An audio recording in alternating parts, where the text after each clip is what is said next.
Relationship में हमें सबको सिक्योरिटी चाहिए, पर सिक्योरिटी बोरिंगनेस लेके आती है। अगर बोरिंग हो जाओगे तो अट्रैक्शन ख़त्म हो जाएगी।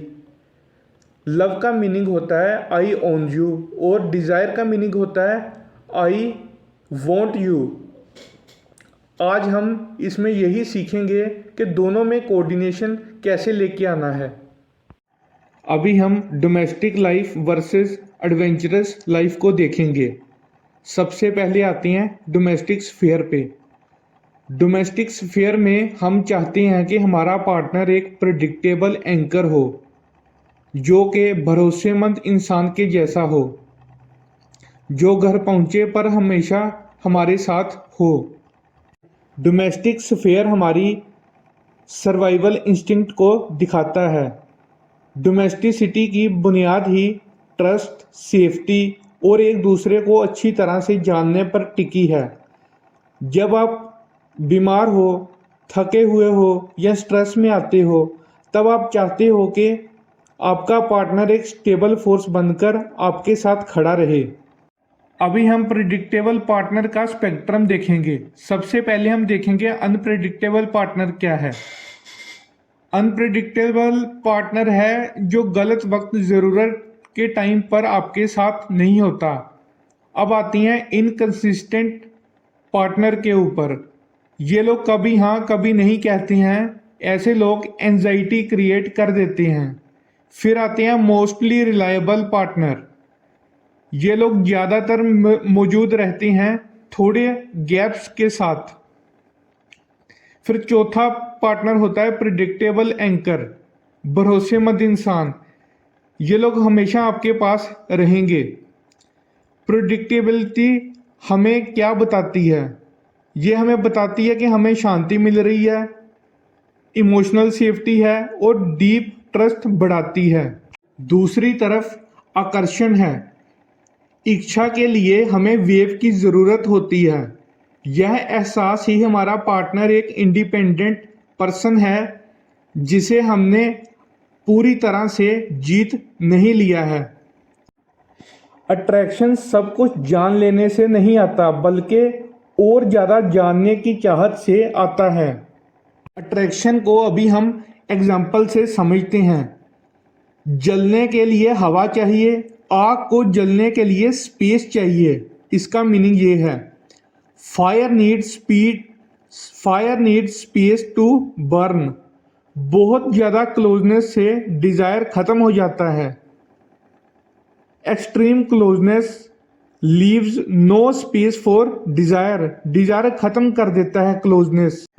डोमेस्टिक स्फीयर प्लस डिज़ायर का कोऑर्डिनेशन बिठाने के लिए हमें या तो अलग हॉबीज़ मेंटेन करनी पड़ेंगी, या तो अलग फ्रेंड्स मेंटेन करने पड़ेंगे, या इन दोनों को मेंटेन करना पड़ेगा। हॉबीज़ और दोस्त रखने से होता क्या है? इन दोनों से आपकी खुद की पहचान बनती है। हम के भीतर मैं पैदा होता है। फ्रीडम देने से रिश्ता जिंदा रहता है।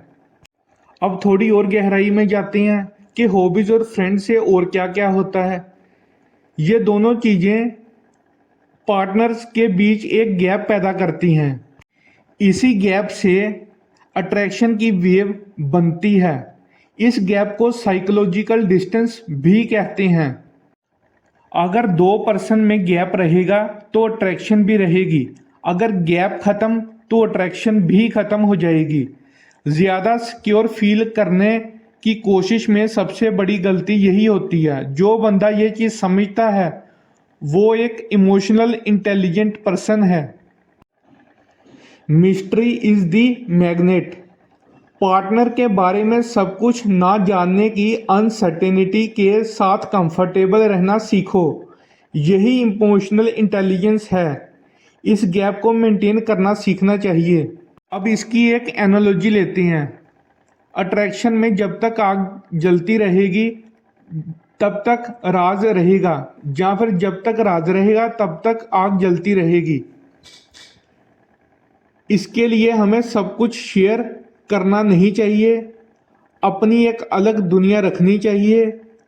अनसर्टिनिटी में कॉन्फिडेंस रखो, यही पावर है। गैप ही अट्रैक्शन का असली सोर्स है, यही इमोशनल इंटेलिजेंस दर्शाता है।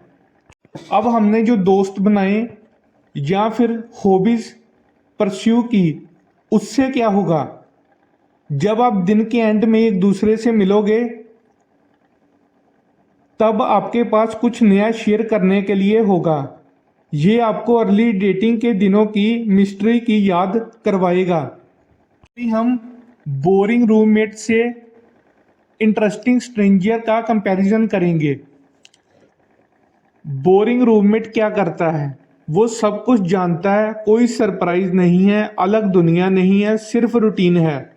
और दूसरी तरफ इंटरेस्टिंग स्ट्रेंजर है, वो नए आइडियाज शेयर करता है, क्यूरियोसिटी जगाता है, अपनी दुनिया रखता है, हमेशा कुछ नया लेके आता है। अपनी अलग पहचान रखो, पार्टनर को फिर से वो इंटरेस्टिंग स्ट्रेंजर बनाओ जिससे तुम पहली बार मिले थे।